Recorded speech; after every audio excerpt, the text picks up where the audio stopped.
Perfect. Well, just a little housekeeping rule. When you're not speaking, go ahead and throw yourself on mute. If you can, remember, put yourself back on once you're speaking.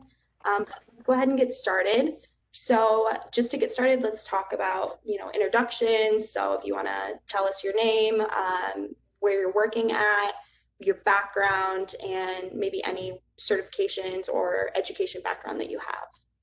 So anyone can jump in first and we'll just get started and go around.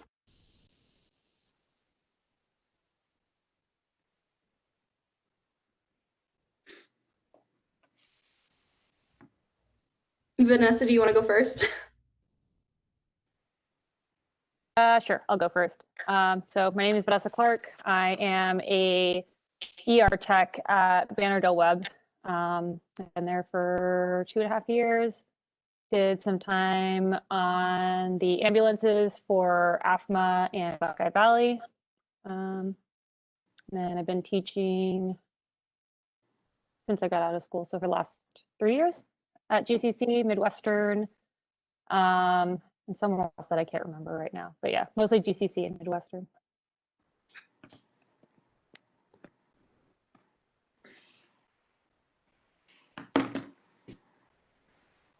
Either one of the Todds, you guys can go next. I'll let him go. Oh, great, thanks. I'm Todd Rosman. I am currently an adjunct instructor at Glendale Community College. I am a paramedic, but a year ago, maybe a little over a year ago, I medically retired from Gila River EMS. Prior to getting into EMS, I spent 20 years owning a healthcare consulting company for large hospital systems. So been in healthcare for a very long time now. Just love being an EMT teacher. So that's where I'm at now. Todd Keller, Phoenix Fire Department. I am one of 3 public information officers for our organization. Been a firefighter 16 years, paramedic 11 years. Our station's currently at 20th Street and Indian School, and that's about it.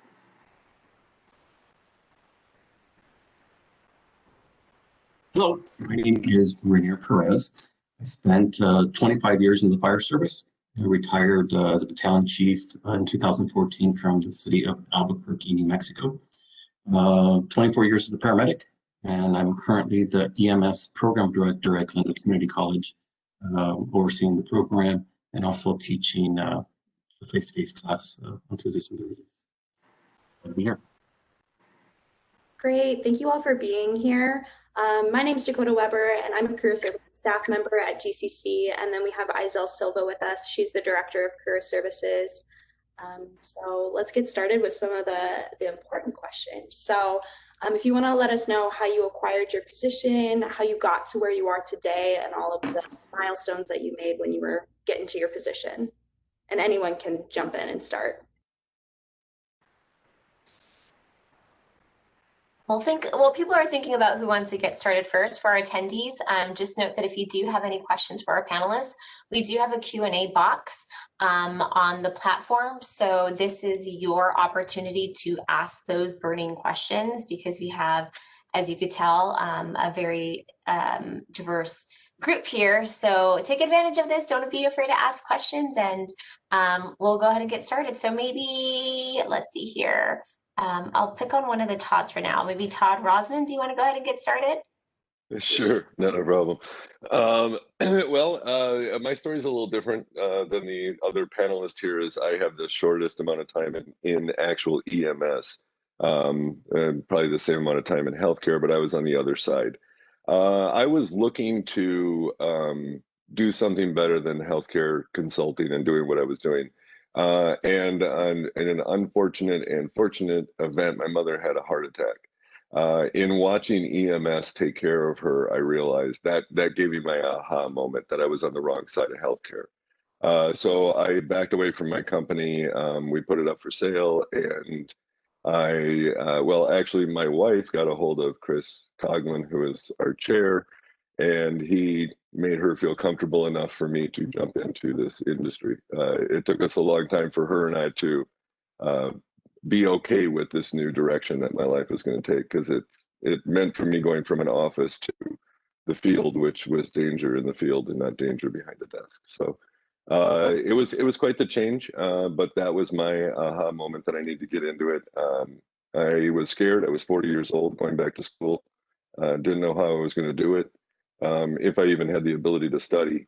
But I buckled down. I got a really good study partner from beginning at EMT school, and he and I carried our study partnership all the way through medic school, and are still friends and both instructors at the school. I knew I wanted to stay at the school as an instructor the moment I started class there, watching everybody else do what they were doing. And giving back to the new generation was the biggest thing. So the moment I got out of school, graduated, I asked Chris if I could come back as an evaluator. What did I have to do? I started as a patient, then I came back as an evaluator, now as an instructor. But why did I do that? Because it allowed me to keep up on all my skills while I was in the field. You learn the latest and greatest when you're teaching it. And as our departments try to give us the latest and greatest, there's nothing like the teaching environment to help you keep up. So that's where it went. I had a medical incident that took me off the truck, put me into retirement a little early, but I just fell back to what I've been doing for 7 years is teaching. So now I love doing it full time. That's my story. And I'm sticking to it. You took the words right out of my mouth. Rainier, do you want to go next? Sure. I think as all of us, when we're growing up, we're always aspiring to be that firefighter, that police officer, that community leader, so to speak. So very young, I always wanted to be a firefighter. And at the age of 17, started volunteering with Orange County Fire Department in California. And I think the very important thing to start in a career like this is to find yourself a mentor, somebody that will kind of guide you through the process, show you the road, so to speak. It's not necessarily who you know, but that they get to know you. And reach out to your instructors, reach out to people on campus, reach out to the fire departments, do ride-alongs if that's what you're interested in. But at the very minimum, you need to be able to connect with somebody that will kind of bring you up. As far as education-wise, in order to apply for any type of position in the fire service or ambulance companies, and some positions in the emergency rooms, you need to have at least a minimum of that EMT certification. It's a stressful program, but in one semester, 12, 13 credit hours, you'll be able to accomplish and get that certification, which at least gets you going towards your career goal. Awesome. Vanessa or Todd, either one of you can go next.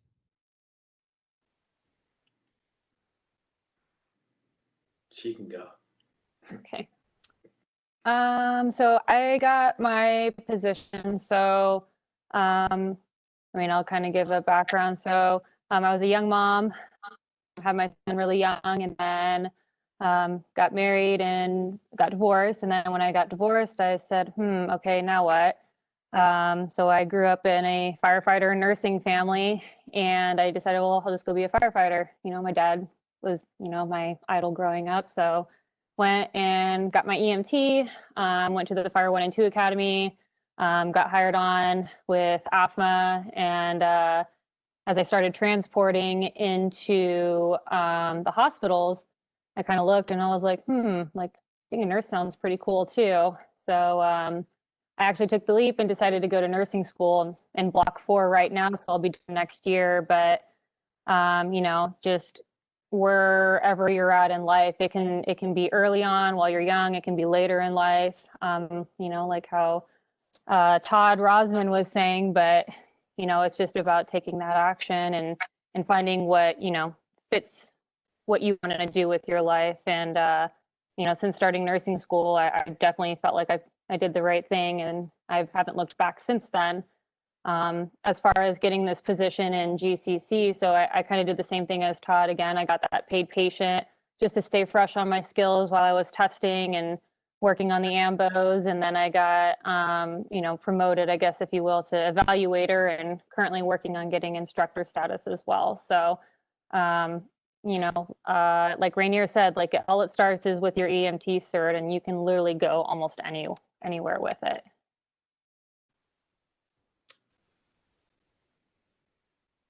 Todd, if you'd like to go and just let us know how you got to the position you're at. I was actually, how I became fireman, I really didn't know what I was going to do when I was in college. I have a pre-law degree, so I thought I was going to go around the attorney route. Just kind of fell into it. Had some buddies. I was competing at ASU. I was wrestling, and a couple of them had been firefighters, so just kind of fell into it like that.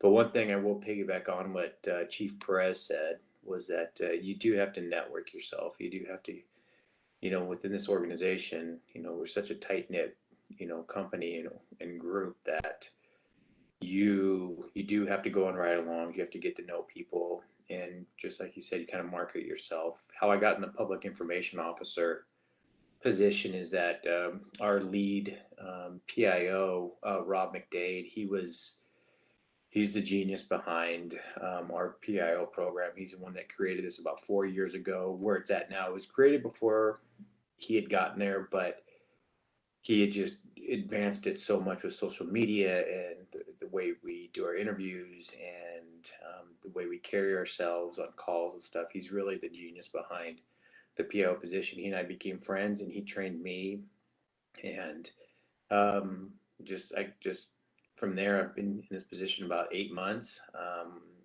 Got promoted to captain about a year ago, so that was kind of like the last step I needed to get in here.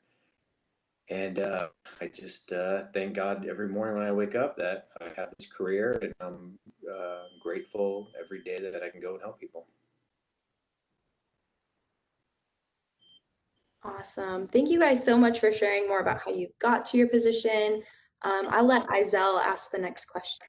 Yeah, Todd, you kind of referenced it in your response right now, but also Todd, you had mentioned in your response that you had like that aha moment. So I'm just kind of curious, like when was that aha moment for you all, like to know like this is what I'm meant to be doing? Because I think sometimes our students struggle figuring out what it is that they want to do or even being certain. So I'm kind of curious, like, what was that aha moment for you? Like, this is what I'm meant to be doing.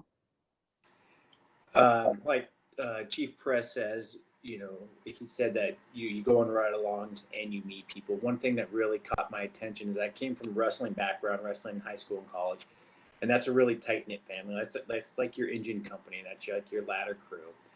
And I would go on these ride-alongs, and I would see other crews that haven't seen each other in a long time. And it wasn't like the fist bump, how you doing? Like they would give hugs, and they would say, "Hey, how you doing?" And they'd ask. It was a real family-oriented, not a real just kind of like, "Hey, what's up?" They cared about each other.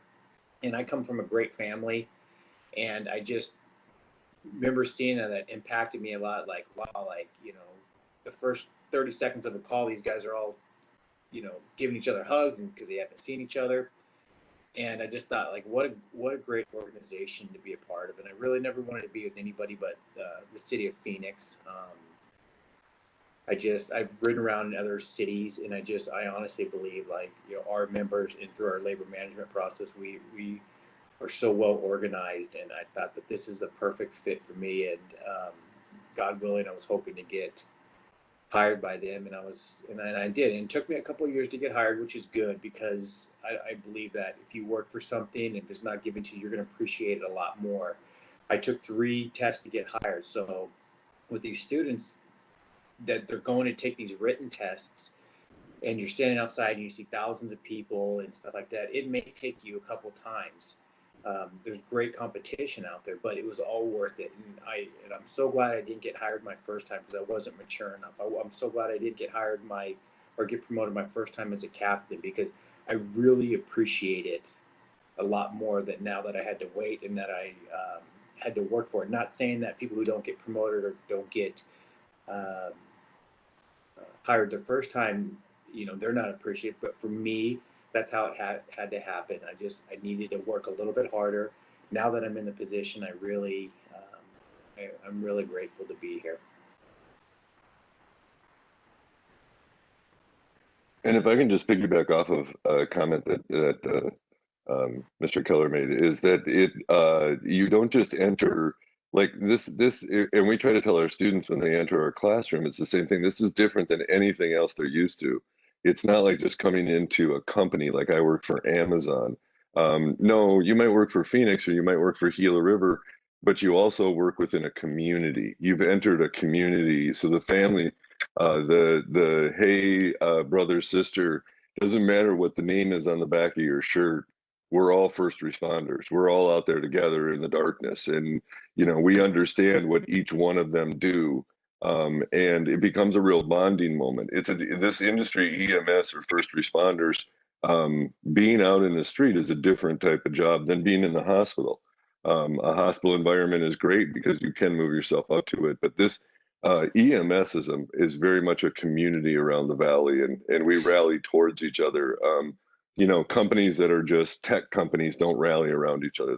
They're a little more competitive than we are. We have our fun little rallies that we razz each different department, but anybody needs us, we're there. I think that's an important part of EMS that sometimes gets overlooked.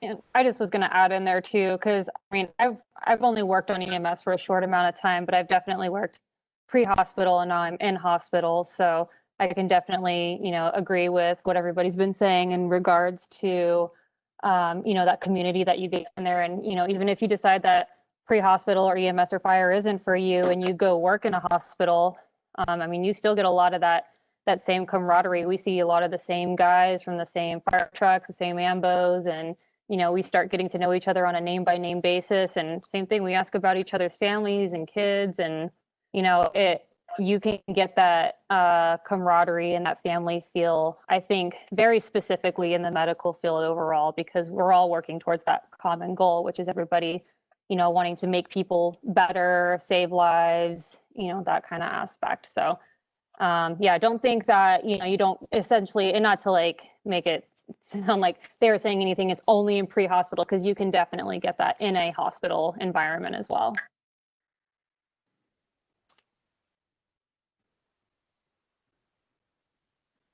Rainier, do you have anything to add?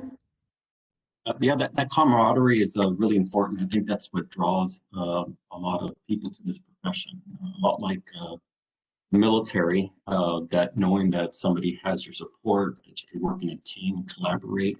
And this camaraderie is not even just at the local level, but it's at the national level. You could probably introduce yourself to any other firefighter out of state, trade a patch, trade a t-shirt from your department, and they'll welcome you with open arms. I've attended conferences across the country where before you know it, you've made a close friend that you keep communicating with yourself with. Every September, I go up to Colorado Springs for the Fallen Firefighter Memorial, and there's thousands of firefighters from Canada and the US, and there's always somebody new that I meet and somebody that I network with. And again, everybody knows everybody. And if you say you're from Phoenix or Albuquerque or wherever, they're gonna say, hey, do you know so-and-so? And before you know it, you're FaceTiming them and you're having a good time. But absolutely, it's a small family, but it's happiness. So I do have a question. So for students who are done with the program and they're getting ready to apply, what's kind of your advice to keep the ball rolling when they meet those decisions that might not be what they wanted? You know, you don't get into the fire department you wanted, or you just don't make it on. What's your advice to keep pushing forward and not take that as a serious, oh, you need to go change your career path? How do you encourage students to keep applying and keep trying? I mean, I can speak on that because I tested for fire for 5 years, and mine was it's different from working on EMS for a fire department and then getting a firefighter position. So I was applying for a firefighter position, and it was one of those things where it was 5 years of being told no thanks, but no thanks. And yeah, it does wear on you. It definitely makes you question, like, is this really for me? Is this really what I want to do? My situation was a little different because mine was more, I was a single mom and I had a kid to take care of. So it was very hard for me to be away for 48 hours away from my son. But for anybody that's new or that's going to start testing coming in, like Captain Keller said, like, it's a grind. Like, you're going to have days where you're literally questioning, is this for me? You might just be like, I don't know, am I good enough? I mean, if it's truly what you want, like, just like Captain Keller said, just keep going, work harder, find new ways to improve, reach out to new resources. Don't just keep depending on the same ones, find new ways to do things. So you just got to find that motivation and, sometimes find different ways about going about stuff, change stuff in your interviews, get that extra education, anything you can do. So unlike Captain Keller, who got hired for his third attempt. Correct. Yeah. So I got hired in 1993 in Albuquerque, New Mexico. I started out in California and tested in about 17 different cities in 5 different states. I just wanted a job. I didn't care where it was, how big the department was. I just wanted to get my foot in the door. And it took me away from my family. I ended up moving out to Albuquerque and thinking I'd get some professional experience there and then move back to California. And 25 years later, I'm still there. So I really made it my home. And I have zero regrets of the promotional abilities I had, the training, the education opportunities. So it's competitive. So you got to tell yourself, how am I going to become better? So like Vanessa said, continue your education, getting additional training, networking with the community, get involved with Big Brothers Big Sisters, YMCA, show these fire departments that you're vested in your community. Paramedic school. Right now, the fire departments are hurting for paramedics, so that might be the angle that you might have to take to get hired, increasing your education. Taking the fire academy, the fire 1, fire 2 classes. Taking some wildland training classes, some FEMA courses. So there's a lot of things that you could do to pad your resume. I know that Izell at our college, and you don't even have to be a student, they have career counseling to help you with your resume. They have mock interviews that they could give you feedback that you could record and ask you questions so you can practice that skill set. So there's a lot of resources out there. You just got to pick the resource that you need to give you that leg up in this race, so to speak. It's a marathon. It's not a 5K, and you got to keep on going at it. Yeah. Chief Perez just said it perfectly. It's a marathon. It's not a sprint. He mentioned earlier, you see, we just had a call right now where we had 3 different cities on a mountain rescue. And we don't look at the Maltese Cross. We don't look at what city they're in on a call. We just see that they have a blue shirt. They're a fireman. We're immediately connected. Vanessa said they have the same camaraderie in the hospital. That's exactly true. She's exactly right. When I see the nurses that we constantly go on, they're like my sisters and my friends, and we immediately bond like that. And I always have this saying, and you could put, in a room of 1,000 people, you can have a nurse and you can have one nurse and one fireman. They're gonna find each other. Maybe because we're all wired the same or wired incorrectly, but that's the thing that Chief Press says, is that we're all a team. It's a brotherhood. It's a sisterhood. And one thing that I remember someone telling me when I was going through the process, and I started testing when I graduated from college, was that if you don't get hired your first time, it's not the end of the world. They're going to have a test next year. Chief Perez said he tested multiple different cities. That is exactly the kind of advice that I advise. Test for all the cities that you are near, the cities that you want. You want to go out and help people. So it doesn't matter if you're with Phoenix or Tempe or wherever. Just keep testing. Take advantage of the interview classes, like he was saying, you know, and if you don't get hired your first time or your second time, you know, it's not that big of a deal. If you're going to fall, always fall forward. You know, get better for the next time. Go do your classes. Go to paramedic school. That's great advice Chief Perez says, is that, hey, if you didn't get hired your first time, then you have an EMT, go to paramedic school. You're going to be in there, and the next time the test comes around, you're going to be a paramedic. So everything that Vanessa and Chief Perez was saying about the camaraderie and testing and getting out there and getting your face known, it's exactly everything I agree with. And it's exactly everything I did 15 years ago. And this is why I'm in the position that I am now. And also, I always tell my students, being a paramedic on a fire truck or an EMT on a fire truck, that's a position you're going for. That's not the job you were trained to do. Firefighting, they're trained to be firefighters. Paramedics, EMTs were trained to be medical providers. There are other jobs that you can get right out of school that are not on a fire truck and not on an ambulance, but allow you to do the skills or the title in which you are trained to do. Firefighters can go work at proving grounds. They can work at racetracks. They can work at a bunch of different things for fire suppression or for being an EMT.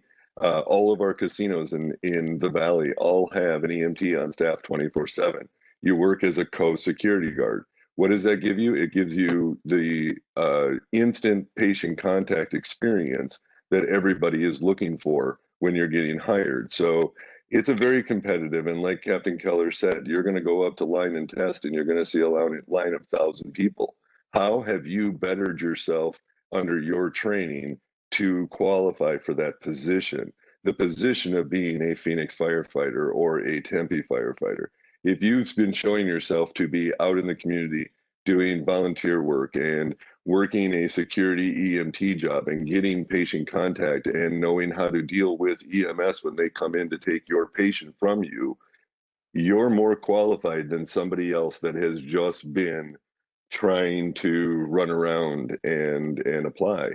It's there's always jobs out there. It's, do you want this position and that's the only position you're going to take, or are you going to utilize the skills that we're training you to go do and go find a job that's going to build you up that ladder? Once you get that Phoenix job, well, then it's okay. Now I want to be an engineer. Now I want to be a captain. Now I want, well, okay, you'll have different positioning goals within that environment. But being, you're not firefighting on a fire truck, it takes years to get in onto that, unless you absolutely know somebody going in. Being a paramedic on one of the ambulances that is going 911, not doing interfacilities or private, you got a lot of competition for that seat.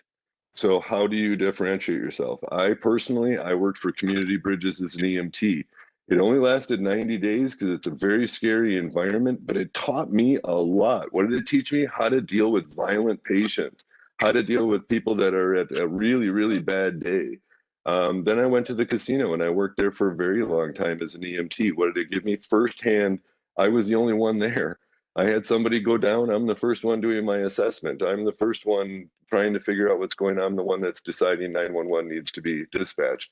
Those all give you experience that are desperately needed to get that first job that you want. But you're not always going to get that first job. You got to find your way up the ladder. You hear big CEOs talk about, hey, I started in the mailroom. Yeah. You know where the mailroom is here? It's volunteering for the community. It's working at community bridges. It's those jobs that we need to go fill for a short period of time until we get our ideal job. We need that experience, and the community really needs us to do that for 6 months. That's what I tell my students. Wow, yeah, I think that's all great advice for any of our students in any of their majors. I think this is all really great advice, but specifically for those EMS and fire science students. We do have a question.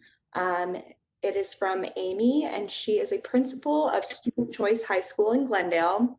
And she wanted to learn more about the GCC program and the EMT Paramedic Program and any other programs around the Valley, and how her students, after they graduate, may want to pursue maybe our program or any other programs in the Valley. Do you guys have any insight to that? Sure. So See, this was a long question.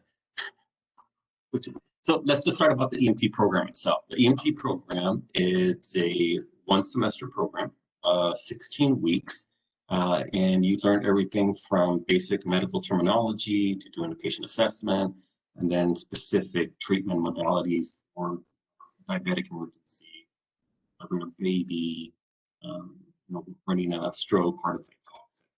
So our EMT program is a lot like driver's ed.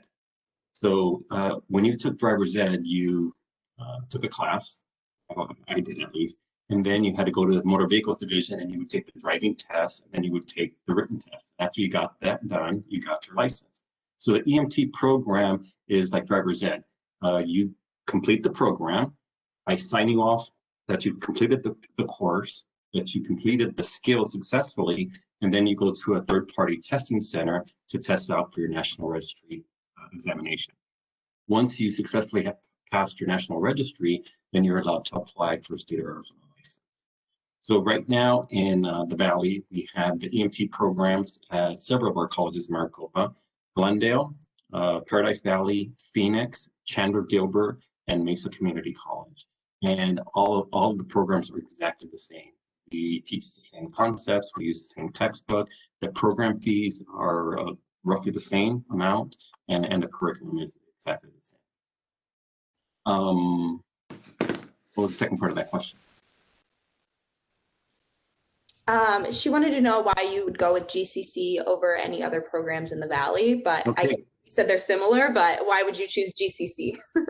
So number one, it's going to be proximity. So whatever the proximity that you have is probably going to be your most motivating factor. I don't like to talk negative about any of the other colleges. We all have awesome programs, but if you want specific numbers, we have one of the higher first-time national registry pass rates than some of the other colleges. This is public information that you can see from the Arizona Department of Health, or you can even actually reach out to the programs and they could print out what the pass rates are for their students. And I think that has a lot to say of the caliber of instructors you have or the equipment that you have. So that's how I think I would attack that question. Now, in order to apply for the paramedic program, you have to be an EMT first.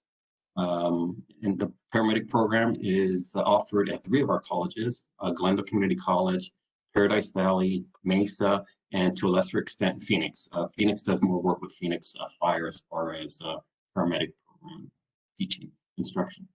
Paramedic program is about 15 months long, and it's a lot of classroom instruction, but then you're doing some field rotations in the hospitals and some field rotations with the fire department or ambulance. Usually the prerequisites to get in is, again, no felony records, past criminal history. You need to do some compliance documentation for the hospitals, pass a basic EMT exam to make sure that you still remembered all that information, and just make sure that you have the qualifications to enter the program through your scores in reading comprehension, English, math. And GCC is the only one that has Chief Perez. Yeah. Thanks. Awesome, thank you. Well, it looks like Mark was able to join us. He's another panelist, and I know he said he was on call today, so thank you for jumping in though. If you want to just let us know a little bit about your position, what you do, that would be awesome. Okay. Yeah, my name is Mark. I work for Arizona Fire Medical Authority as a paramedic engineer, and I've been here in this field for 26 years. I got my EMT and my medic through GCC. Taking some various fire science courses there, but that's what I'm doing right now. Oh, and I'm an evaluator at the college also. Perfect. Well, Amy did have another question, and I'm going to kind of make this more broad so anyone can jump in on this question. But she was wondering if when you're in that job interview for EMT, fire, or paramedic, does the question ever come up, like, where did you get your EMT certification or your training, and how should students attack that question? That for me? Anyone can answer it, just when you're in the job interview. It never came up for me. It's on my resume. They're going to find that out from your resume. It never came up in an interview type thing. The one thing that with all the schools, it doesn't matter which school you work at or you go to, and that's probably because you're going to live close to that school. We end up knowing everybody. So before your resume, when your resume is brought in and they say, "Oh, you went to Glendale," somebody reaches out to somebody they know to Glendale and say, "Hey, do you know this person?" So that kind of happens in the background without you even knowing it. And it's never brought up in an interview, not to my knowledge. I don't know if any of the other panelists. I don't know. I mean, I guess every college has their own reputation. So I've never heard of somebody being asked that, but if they did, I mean, I don't know what they would do with that information. At the end of the day, it all comes down to how you present yourself, that you have the qualifications, and then you're able to sell yourself in that interview. I think that's what it really comes down to. I have a question for the panelists, and I love to ask this question when I speak to, people in professions like you all have. A lot of students have interest in this area because of what they see on TV, right? There's a lot of popular television shows and they portray specific careers in a certain light. So I am just curious, kind of, when you entered the field based off of what you saw on television, like what were the stark differences and what would you wish you would have known about your field as you're entering it?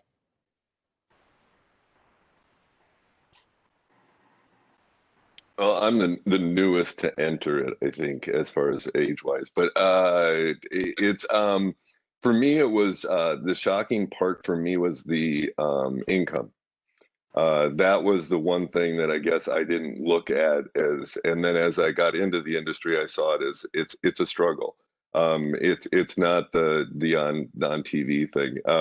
I follow a YouTuber that really goes after what's on TV and how it's not true. I mean, the 911 show on Fox is absolutely the worst. They have firefighters stealing apparatus without getting in trouble, and no, that's never going to happen. So no, television. There's the live rescue that's pretty accurate. It is reality, but you got to be careful of that. If you go after, I tell my students, if you go after a stereotype, you're going to be disappointed, and that's what TV does. Yeah, again, the accuracy of some of the things that happened on those television shows is kind of off a little bit. One episode of Chicago Fire, most firefighters don't see that much fire. They're probably their entire career. And I think that one misnomer also is that there's a fire every day. The majority of calls, 85, 90% of those calls are going to be medical in nature. So it's going to be your car accident, it's going to be your mountain rescue, it's going to be your drowning, heart attack, chest pain, stub toe, whatever it is. You're going to be running on a lot of stuff that you're like, wow, I'm overqualified for this job sometimes. But that's a lot more medical calls than fire calls. On TV, we see a lot of on the news, you'll see the fire calls because that's exciting. That brings in ratings, but you don't hear about, the grandma that fell and slipped in the tub calls, and that's what you're going to be doing.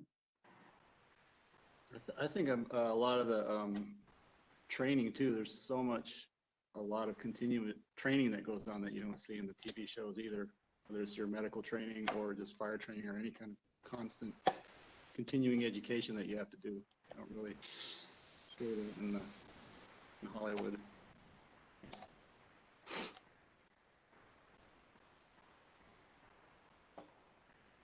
Vanessa or Todd, do you guys have any input on the TV shows? I think specifically 911 is the one I think of when I think of first responders. Chief Perez is right. Like 80+% of our calls are EMS. And ask Chief Perez how many times he's been command and seen 8 firemen go into a house fire without their SCBA on. Probably never. So, and that's what you see on TV is these guys don't have any protection. They're going in rogue. You're not getting very far if you don't have your turnouts and you're not clipped in. So what Chief Perez says is, that overqualified is about perfect as I can put it. You're going through 16 weeks of training for, maybe you need to help someone up. Yeah, you may get additional house fire, but most of the time you're helping someone up, you're seeing them at their worst. And, as cliche as it sounds, emergencies in the eye of the beholder. So whether it's a drowning or someone just needs someone to talk to, that's what you're going to be doing, not this stuff that you see on TV of, these firehouses, and every time they're going, structure fires or tilt slab construction fires or stuff like that collapses. It's not like that at all. I mean, yeah, I can piggyback off of, what everybody's been saying as far as like with Captain Keller saying like, oh yeah, you don't see firemen running into buildings in real life without their SCBAs or their turnouts or any protective gear. It's very strategic, which involves a lot of training. And then, there's just certain rules that go into like when people go into burning buildings, like nobody goes, like you said, goes rogue, nobody goes in by themselves. Like that's such a huge safety risk. And I think a lot of these like Hollywood shows don't portray how much safety precautions we take when, firefighters are going into buildings, or as EMS that we're taking to protect ourselves. Like, I don't know, I think of like Grey's Anatomy, or like even like the, medical shows on TV where they're just like covered in blood and blood's everywhere. And it's just like, no, like we don't do that. Like that's such a hazard. So, one of the other things too is, depending on where you work, even what station you work within a city, is like you just might have a lot of downtime. And a lot of these shows they're just constantly running like crazy call after crazy call. And, I worked at stations where we went 48 hours and we didn't move a tire. So, there's some stations where, yeah, you will be busy every single day, or you may not run a call for a few days. It just depends on where you're at, what you're doing. Also, I did watch a clip of an episode because somebody made me watch it, and the paramedic, because it was a medical, and the paramedic said, some crazy thing. Oh, the patient has da da da da da da, and I have to do this procedure now, or they're gonna die. And I'm watching it, and I'm like, I have no idea what the procedure is that this person is about to do, and I teach it. So I'm really confused on how they have the ability to do this, and you don't. You can't go, I've got to save this life and I got to reach in their body. No, there is nothing in your protocols that says you're allowed to do that. So the TV shows go to a degree where we're legally not allowed to go. I mean, you have to be within these parameters to treat a patient. Otherwise, you're liable for that result. And that can be, all the way through you going to jail. So, I laugh at those because of how absurd they really are at times. I think that's great. I think this is great for our students to know. It's like when you're watching the police shows, they don't show you all of the paperwork in the background that they have to do. It's the same thing. It's not Criminal Minds every day. So it's great for our students to remember that, it's not what you see on TV. So I also want to ask you all, what's the most rewarding part of your job? I think with your career field, there's a lot of rewards, but if you could, place one thing, what's the most rewarding part of your job? Mine will be really quick. The most rewarding part of my job was handing out stickers. I had rolls and rolls of stickers in my ambulance, and I loved it when the kids came running up, and I'd throw out 5, 6 different rolls of stickers, and I'd cover them in it, and they loved it. That to me was the best part of my job. I'd put them on adults too, but they didn't smile as wide. My son loves those stickers, by the way. But kind of piggybacking on what Dakota was saying, like not only what is the most rewarding aspect of your job, but like you guys are in our community and serving our community on a daily basis. If not, maybe your most rewarding, maybe is there like a story that kind of sticks with you? One that like it's close to your heart that you'll never forget because it's just what you're supposed to be doing. I can only speak for myself, and I think most people in our field, I think what rewards me most is like during the fire prevention stuff when we get to go out to the schools, and it's like the only time that kids, even my kids, will like pay attention to what I'm saying is when you come rolling up in a big fire truck and then you're telling them all this stuff and they're so fascinated and they want to, you know, tell you stories and things like that, and just teaching them the fire safety aspect of it, and for me that's rewarding for me. Yes, and that and teaching at the college too, people that are coming new into this field, with my experience, bringing that to them and hopefully making them better, you know, passing it on, I guess. That's working at the college, I think, it's rewarding in itself.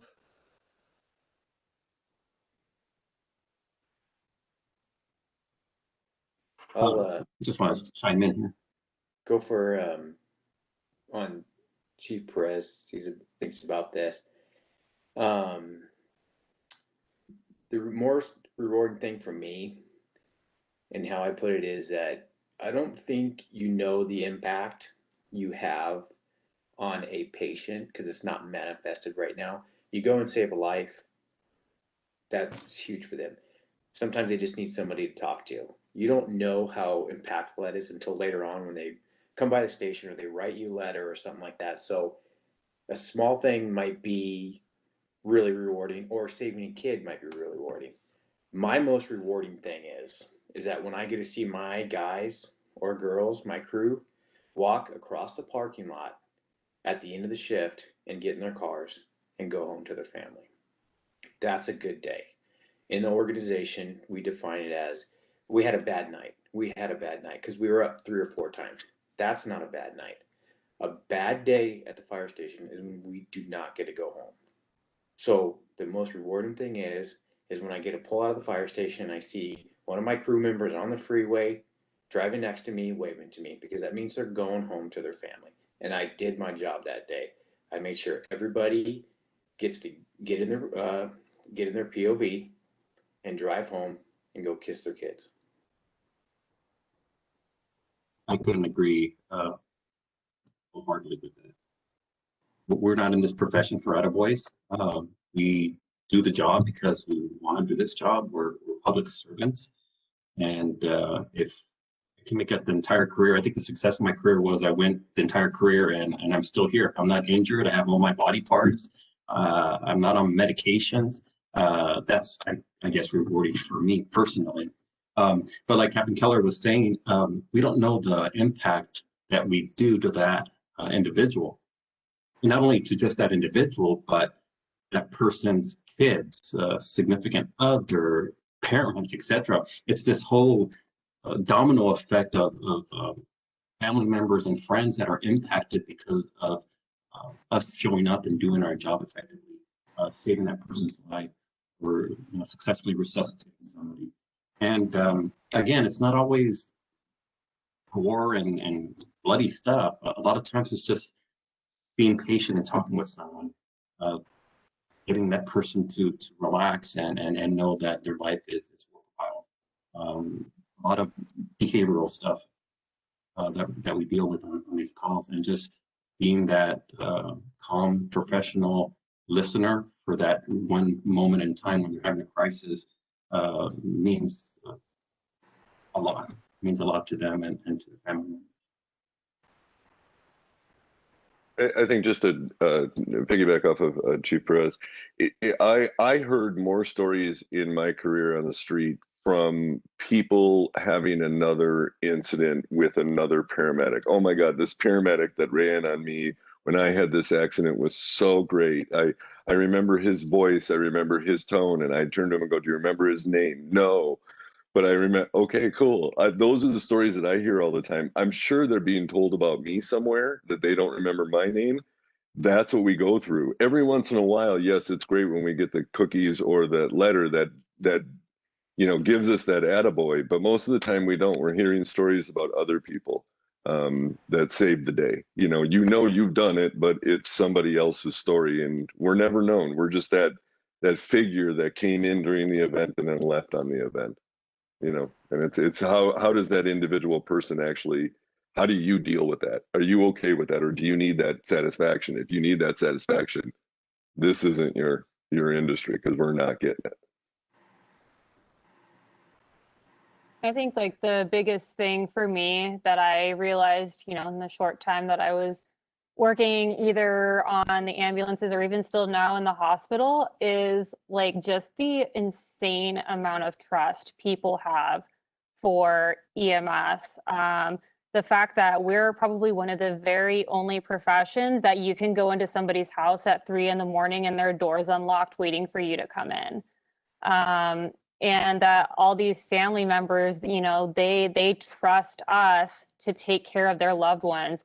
I could call 911 and I would know that the fire station down the street, I can trust them to do what's right, you know, by my son, and know that they're going to do everything right to take care of, you know, my son or myself if need be. So I think that's the most rewarding thing is, you know, a lot of people think that, you know, it's just a job, but the biggest thing is that we have a huge responsibility to earn people's trust. And I think that's amazing because we, you know, we're in a society right now where trust is very hard to come by, but you look at anybody with a shirt that says firefighter on it and you can look at him and you're like, oh, totally can trust that guy. He can go borrow my car and I know he's going to come back with it. And just that level of trust, respect, and integrity, I think is huge. And I think that's, you know, rewarding on both ends, you know, knowing that people are going to trust me to go in and take care of their family members, not knowing who I am. They only see a name on the shirt or whatever it is, or knowing that I can go take my family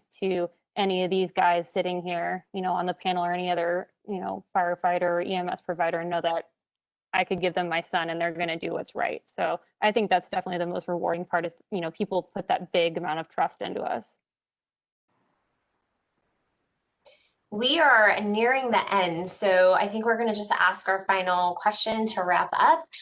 So if you could give one piece of advice for students who are watching that are interested in going into this career field, what's like one little nugget or piece of advice that you would share with them?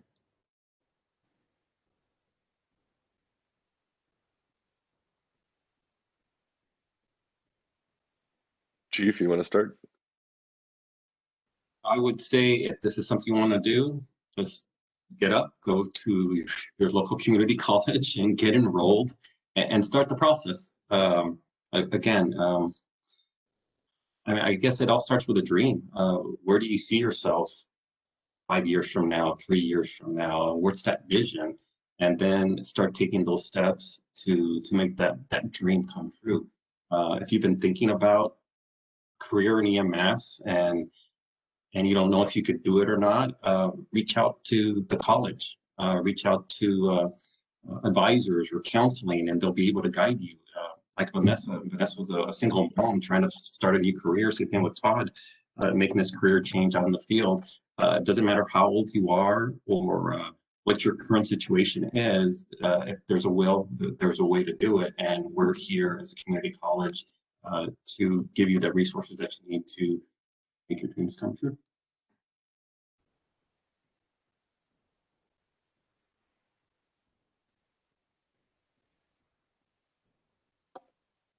I'll go off of what Chief Perez said. So, like you said, you know, find out what your dreams and your ambitions are. I know, like, one of the popular questions on a firefighter interview panel is, what is your why? Like, why are you doing this? And, you know, yeah, everybody wants to go save lives and fight fire, but like, find your why. Do you want to have a family to take care of? Because these are solid jobs that you can easily take care of your family with.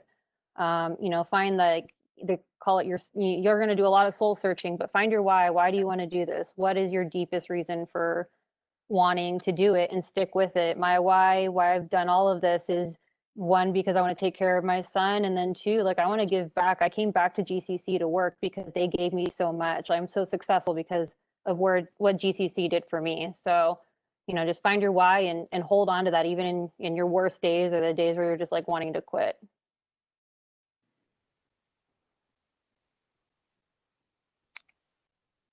And I totally agree with that. That's all really good advice. The only thing I would add is, once you find the why, you come to our class day one as entering the community. Our classes are different than any other college class, and it's basically you have to have the same mentality as it's a job. You're coming in to do a job. It's if you're too busy in your personal life, our program is going to be hard. An EMT program or a paramedic program is going to be hard. It's a lot of time consuming energy for both, for the textbook learning and for the skill learning of how to save somebody. So there's a lot of hours there. I would just say, just be prepared for a major commitment day one. Yeah, that's a couple of things. My advice is I honestly believe that we're put on this earth to serve other people. And this was the perfect thing for me, is to get in and help other people. Like Vanessa said, you know, what's your why? And you're not going to get into the emergency medical service to be a millionaire. You're getting it because you want to, and that's what you need to do. One last thing, I know I keep saying this, but what Chief Perez says for all the candidates who are looking to get in this profession is networking. And there's a big myth, I think, in the fire department in testing, is that a lot of people say, you know, it's not what you know, it's who you know, which is a fallacy. It's not what you know, it's who knows you. And the only way you can do that is get out, ride along, and network yourself. And that too starts day one of class. Right. And I think also being community minded as far as in your community, because that's a big aspect of what we do is, and these guys are about ready to come in here and grab me, but yeah, so I'll be leaving here shortly, but and the getting the college classes in, and getting the right college classes in that you need. So doing your research on what you need to get just the basics to get in and get a good foundation there, like with like I did with GCC. It's a great college, and I got my EMT there, so I continued with my other classes and my medic. So, and I think that made me a better person in this job, is getting that really good training there. So yeah, I have to go. Thank you for being here. See you guys. Well, thank you all for being here. We're about at 2 o'clock. So for our viewers, the students, this will be up. I'll send it to all of you guys so you can share it with anyone who's interested in hearing more about this. But thank you again for being here and sharing your wisdom with your student, or with these students. Yeah, we appreciate your time. We know that you are all very busy out there. And so thank you for your service. And we look forward to finding ways that we can maybe work together in different ways in the future, or maybe seeing you out in the community somewhere. So thanks again for joining us, and have a great evening, everybody, or have a great day. Bye.